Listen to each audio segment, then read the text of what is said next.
Okay, so Yeah. hi everybody. Hello.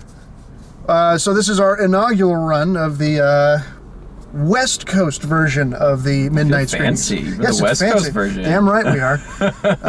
It's a lot better. It's a little healthier for you. It's got kale in it, so you know it's good. It's good. We're very progressive, especially with the movies that we watch. Oh, yeah, no. So, but yes, this is our first run. I'm, of course, Ryan, and joining me, if you don't know him, is Mr. A.J. Young. If you're wondering if that name sounds familiar, it's because he was the director of photography for Jesus Bro. Loved it. Great movie. So you help make it, of course. Exactly. I'm biased. It's biased, yeah. Good, yeah. I'll slip you another, but yeah. But anyway, yes. So AJ's joining me. We're gonna be doing these midnight reviews here. So our first one that we got to see this time around is Little Strangers. Yeah, starring Domhnall Gleeson. Am I saying it right? Domhnall Gleeson. Domhnall Gleeson, I believe so. Yeah, son of Ben Gleeson. Yeah. Which is another great British actor. Also, both of them were in Harry Potter. Surprisingly, he was Mad Eye, but they weren't father son. No. He was Bill Weasley. He was that you always heard about, but you never saw. He was in the last two movies. Like he shows up in the Deathly Hallows, and then Ben. Yeah. Can I just kind of say that Domhnall Gleeson kind of exploded into like the world of film? Yeah. Like you saw him in that movie. You're like, oh, you're Brendan Gleeson's son. Yeah. Cool, good for you. And then, oh my God, you're everywhere. Right, what the hell? Now he's absolutely everywhere. Well, I mean, it's got to be Star Wars effect. I mean, he's General Hux in Star Wars. Yeah. But he's a really good actor. He's a good actor. Yeah, he's good. He's great. Okay, Little Strangers. All right, so it's based on a book of the same name. Mm-hmm. And it's really, really hard to describe this film, and I can see why. It's I think it has like a 60% on Rotten Tomatoes. Oh, really? It's not getting great. I mean, the reviews are either like, oh my God, it's amazing, or absolutely terrible. They can't stand it, and I can see why. I think those are good reviews then, because it's love it or hate it. It's love it or hate it, and I can understand why. The basic premise is it takes place in the 1940s, post World War II. Mm-hmm. Domhnall Gleeson is a doctor who calls on this family that lives in this old manor house called 100 Hall or something like that. Giant house. You can get lost in it. Yeah, massive, giant, old British countryside house. And he's tending to the Ayres family, which is the family that is like the wealthy lord-like family. Well, they seem like they were wealthy at one point, because it seemed like they're like running out of cash. Right, and so there's flashbacks that he was a little like town village boy. Right, yeah. Well, his mom was was a maid there, one of the many maids that they had on staff. Very fancy British. What's that? Downton Abbey sort of like. Yeah, it actually was Downton Abbey. Yeah, yeah, exactly. Yeah. So is that before pre-war, and then now post-war? The father had died in the war. The son was maimed horribly in the war and was horribly burned, so he was now the man of the house, but he couldn't handle it. So the story more or less continues in that, he talks about how much he loved the house, and now he's trying to tend to the family, but the family's having financial problems. And okay, so to not just recap, just point by point the entire movie, it's really hard because, okay, so this was advertised as a horror film. I mean, it was. It had horror elements, but it had thriller elements and like supernatural things to it. The thing is that how do you advertise and explain a movie in like a short, tiny little like 2.5 minutes, or like a 2.5 minute trailer? You make it look like a horror film, and that's really not what it is. No, it's really not. It's got like there's a spooky element, and there's maybe a ghost or maybe not. But they don't even like talk about the ghost till like 45 to 50 minutes into the film. It took forever to bring up anything scary. The part that made me jump first was the dog barking. Right, yeah. There's a little bitty jump scare of like this. He walks into a room and there's a dog barks at him. But and like so there's kind of the supernatural sort of thriller element to it, and that's fine. And like if you've seen me review horror films before, you know that I don't like horror movies that are just jump scares to just be jump scares. like a jump scare needs to be earned. Yes. You know, you need to actually build to it and then do something to it to actually earn an actual jump scare. Because if you just all of a sudden, well, you've startled me. You startled me. Yeah. You can startle me, but that's just gonna piss me off. Because I'm not like, oh wow, what a master of suspense. No, it's like you pop a balloon behind my head. I'm gonna jump, and then you go, I scared you, and then I punch you. Yeah, you hate the person. You don't laugh. You hate the person. I don't go, whoa, cool, that was awesome. I go, you motherfucker. I'm gonna. So yeah, I mean, I hate those type of horror movies. So like I appreciate wanting to do something, and this was very, very gothic, very old English and thriller, and the dark hallways and very long shots, very, very moody. The pacing was very slow. Very, very slow. And I kept going back and forth in my mind as I'm watching it, because I'm thinking to myself, like, well, part of me's thinking, you know, I've been working on all these, you know, TV movies that are exactly 86 minutes. You gotta go quick. Like, you gotta cut quick. Yeah, exactly. Quick. You hung way too long on that shot. You know, I'm hearing notes from producers and stuff in my hair as I'm reading this, as I'm watching the movie, and I'm thinking, why are we holding on a frame that doesn't have any characters in it anymore? Exactly. or things like that. So I'm thinking that, but then I pull myself back. I'm like, no, this is supposed to be a gothic type of thriller. So it's like, okay, so this is that's what this is supposed to be. I can see where they were going with a lot of the shots. I actually really dug most of the compositions in the film. I actually did not like it when they went in for coverage for a lot of their scenes. I think a lot of those scenes could have played out in a master, and it would have given me a better feel of the house, because this is supposed to be a ghost story, like a haunted house type movie. So you should always feel a presence of the house around there, and you got that in the wide shots. But then when they would go into coverage for like the close-ups or mediums, all of a sudden I'm no longer present with the house. I'm getting caught up in this like the romance. Director of this, whose name escapes me at the moment, but he directed Room. Yeah, very good film. Not The Room. Very different. Different room. Totally different director. Room with Brie Larson in it. Room with Brie Larson, which was exceptional. But it was also extremely claustrophobic, which was the purpose of the movie. Exactly. This, I kept feeling that. I kept feeling claustrophobic. Really? But to your point in that, it was like he would start whole scenes just on a super close-up. Yeah, he did. And then he'd hang on that for a while. And there'd be other conversation, and there'd be things happening, but he'd hang on that super close-up, and then boom, you'd snap out, and you're in this giant hall. Yeah, Or like this big dining room or something with other characters. And like I appreciate, you know, not always starting with a master and all that sort of thing. That's fine. But at the same time, you know, you get composition of where you are. Like there was a lot of stuff with geography that, like, he went to London at one point. Yeah, I had no idea. I had no idea he was in London. I was like, oh, I guess he's talking about this guy he was working on. Right, yeah, he's in a lecture hall, and then he's back. He's like, so how was the city? And he's like, oh, you know. Oh, London sucked. Oh, I couldn't tell. Right, it was just like, oh, so I guess he went to London. So it's. I mean, I think if you're doing a haunted house film or a ghost story film, the house is the most important aspect and the most important character. And they talked about the house a lot in the film, but I never really got a sense of the character of the house. Like, have you read The Haunting of Hill House by Shirley Jackson? No. This reminded me of that book a lot. I'm really sounding super pretentious here by talking about an old horror book. Wait until I get to my. You'll see pretension here in a second. Oh, okay, but no, please go ahead. So with The Haunting of the Hill House, they spend like a whole section of the book talking about the character of the house, the way it looks, the why it was designed a certain way, why are there certain rooms, why the rooms are different colors. And with this house, they just keep saying the name over and over again, but don't really say the significance of it. Like, why are there 3 floors? Why are they using that floor? All of a sudden, like the third act of the film, they go to the top 3rd floor, which I didn't know there was a 3rd floor. Or maybe it's just 2 floors. I couldn't tell. It was really disorienting. But they're in this room, which was the nursery, and I was like, oh, okay, I guess there's a nursery, and it means something. Yeah, you know, because so it felt like the movie was less about.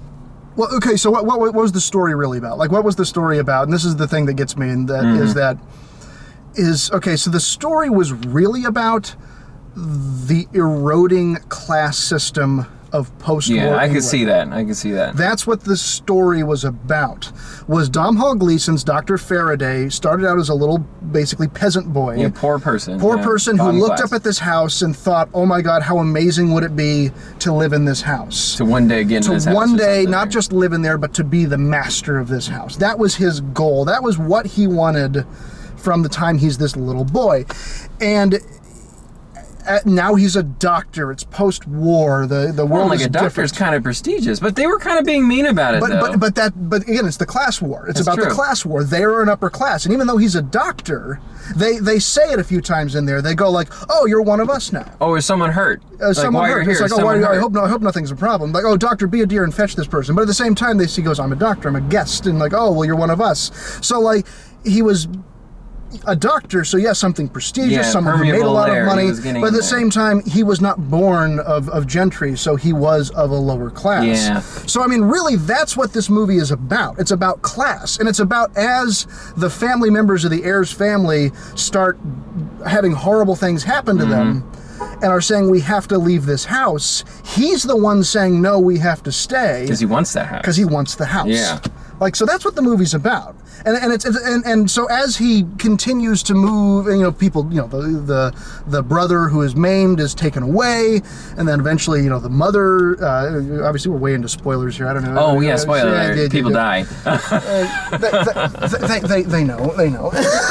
If they've watched this deep into any of our other True. minute, they know. No, but yeah, like the mom dies, but they think she killed herself, but everyone's like, Right. no, she didn't. Well, It's a ghost. but like, he eventually proposes marriage to the character of Caroline, who is the woman that he's been. Which, by the way, the whole relationship was very odd. How he was into Because her. the thing is that again, he's into the house. It's true. He's not into her. He's not That's into her. He's into the right. house. He's into the idea of wanting to be the master of this house. He wants to prove how hard he's worked. But again, this is what the movie's about. It's about the class war, Yeah. the class system. No matter how hard he works, he will never be of that blood. And maybe the house is rejecting him. And the house by rejects killing it. everyone. Well, it's not the house. The house hates the family anyway. That's but like, true. because it's supposed to be the daughter who. And this again, I always have to think in these movies, these very deep type of movies that are based on a novel. The novel's going to give a hell of a lot more detail.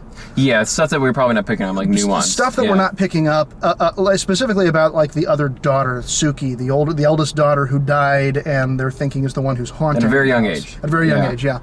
So I can't help but assume that there might be more explanation as to what the hell's going on, or like why she died, or how she died, or was it tragic, or what? That's I mean, a like, very it's- loose end on the movie that they never really. They just bring it up. They say, "Oh well, yeah, she died," and you're like, "Oh, well, obviously she's the one haunting." But why is she Right, haunting? right. Why is she a poltergeist? You know. And so it gets to this point where, you know, he wants to marry her, and he sort of proposes to her, and she's in a bad state, so she kind of says yes, and he gets very excited, and he, you know, starts telling people about it, and gets a big deal.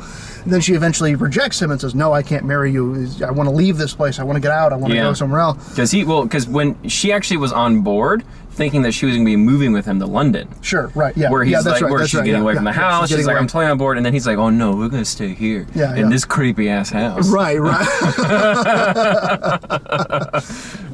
So, and like, okay, so then he gets very, very upset and is out and away, and he's in his car, and he kind of parks out in front of their house, and loses it and has a fit in the car.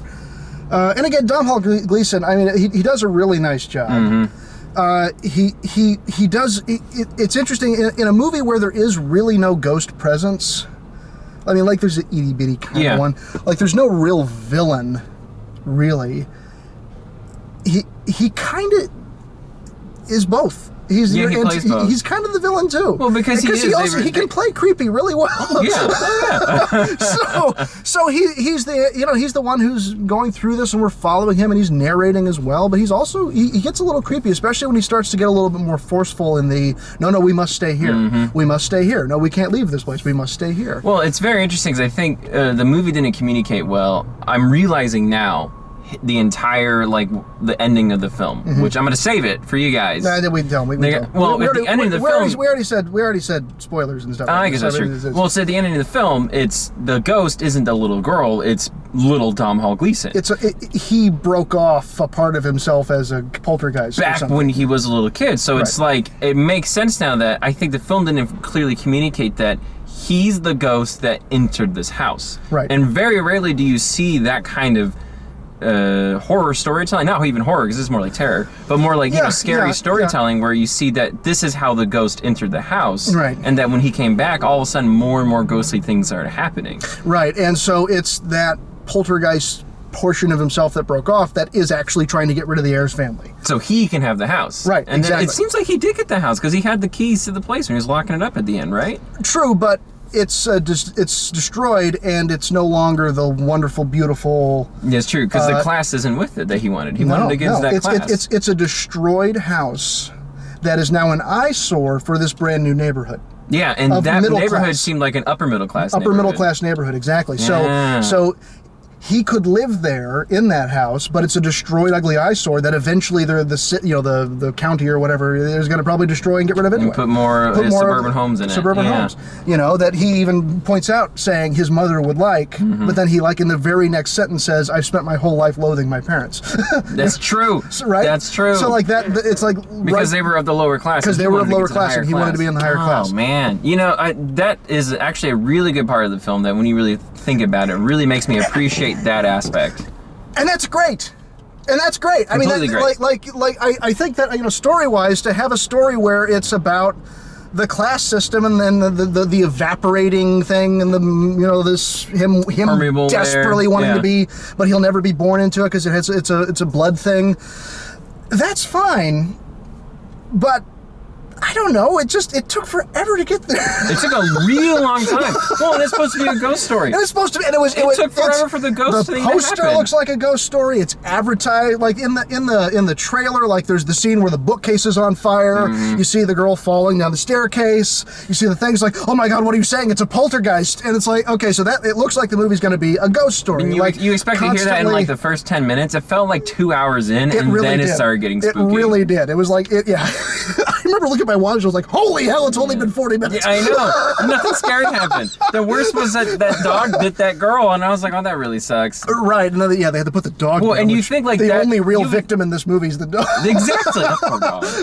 Because the little girl was a brat, by the way. So it's like, if there's any advice for filmmakers, if you kill a dog in a movie, you've got me. I'm either on your side or against you, however it goes. If that dog, it's true. If the dog dies, it better be the thing that makes the movie the most, like I thought at that point, when that that dog did that thing to that girl, and then they had to put it down, I'm like, okay, this is when it's starting to pick up. That's right. This is when it's more going to ghostly things happening. It took a pause. Like, wait, hold on. We got to build character. Right. And so we went back to building more characters. And the thing is, I guess I'm not against a character drama. It's just it comes back to these ideas in screenwriting of the promise of the premise. The promise of the premise was that this was a ghost story. Yeah. This was an old Gothic, Old English haunting story. Yeah. And that's what I wanted when I wanted to see it. I was interested to see those elements. I enjoyed the Old English. I mean, I'm a sucker for old period pieces, and I love England and post-war and that sort of stuff. It's all really, really cool to me. But it was really hard spending all that time not hearing anything about a ghost. Well, yeah, I mean, I think what it was is this is a clear example of someone trying to take something from a literary source and put it into movies, and not thinking about. They're starting from the literary and going to the movie. They should be thinking backwards. So, what are movie aspects about this film or about this book that I can emphasize for? Because it really seemed like this was just the book from beginning to end. It sort of felt that way too. I agree, and that this is what happens next in the book. And a book can do that. A book can just go all over the place and come back to things later. Absolutely. But in a movie, it's like if this is a ghost story film, then I need to always feel that there's a ghost story going on. It doesn't mean you can't develop character. Which they did. I love the character development. I got a real sense of it. But it's like, guys, come on, pick it up. We're here for a reason. Yeah, we're here to see it go. I mean, it goes back to the ideas of when I think of in script development. It's like story structure. And like I harp on this a lot when I read scripts, or when I'm working on a script, or when Brad and I are writing something. We might be writing something right now. Something that just got funded. Hey. But hey, details later. They know nothing about that. Is story structure. Yeah. And story structure exists for a reason. It's because it's how we feel comfortable in digesting this information. Well, because we're constantly getting hit with information watching a movie all the time. That if we have structure, it gives us something to keep in mind while we're going. Absolutely. It's a roadmap to help us move us through this. Because again, you only have maximum 2 hours, really, to tell a story. And again, in a novel, you have all the time in the world. You pick it up, put it down, pick it up, put it down. Exactly. It is, and you can be 1,000 pages, it can be 500 pages. I mean, hell, you can go on a really long tangent in a novel, and I know exactly where the story's going. Right. I mean, it was like Tolkien just like would take moments to like go off and like here's the origin of the Elvish language, and it's like cool. It's like good to know. That's interesting and cool, and it's fun to just look at that stuff. But yeah, it's like then I can get back into the story, and it's not like I only got 2 hours here. Yeah. You gotta get this. So in adapting a book into a movie like this, you're right. It felt very much like it was just this is what happens in the book. We're trying to be as true to it as possible, but not really. And I think some filmmakers get really precious of that, because there's backlash online or anywhere from people being like, oh, this wasn't true to the book. I'm like, well, that's a book. It's a book. It's a movie. They're very different. They're two completely different mediums. And so, I mean, I wonder if that's because, and again, I should look up his name, because I don't know. The name of the director? The name of the director. Because, I mean, he directed Room, which was a phenomenal movie. And he got all the praise for doing that, which probably meant he had a hell of a lot of rope. Yeah, he got more leeway on this one. To do this movie. Which is, I think, totally fine for a director to do. Like, I could sense that he had good direction in his film. A Little Stranger. They're Little Stranger. What was the guy's name? Lenny Abramson. Lenny Abramson, that's right. Yeah, and like... He did Frank, and Frank was a good movie, too. The one with Michael Fassbender, he had that big mask on. Oh yeah, okay, yeah. I actually really like that. And that's Domhnall Gleeson in that one, too. Yeah. I guess they like each other. That one kind of didn't have a structure, but it kind of did. Like, you were following these characters, but with Little Stranger, it was just following character again. It was just wasn't following character. a plot. And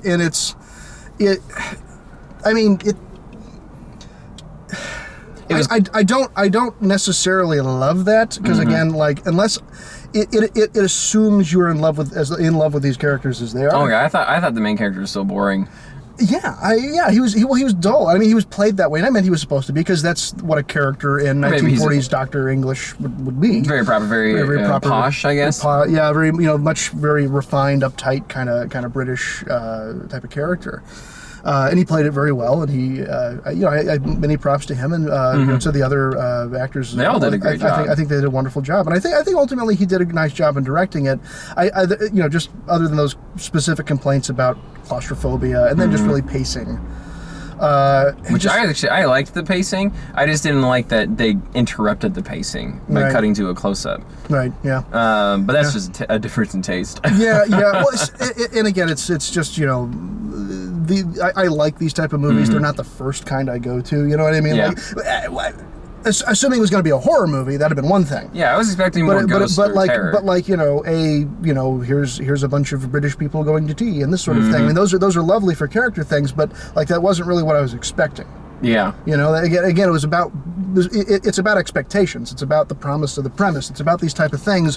When you see a trailer, you see a poster, you see how it's advertised, and then you sit down and watch it, and it's very different from what it is. And I understand what Focus Features is doing, because they're trying. This is definitely an independent film. Absolutely. And they're definitely trying to get butts in seats. And if they market it as a horror movie, this seems scary. I'll go watch it. It's just. You're gonna get disappointed. I say.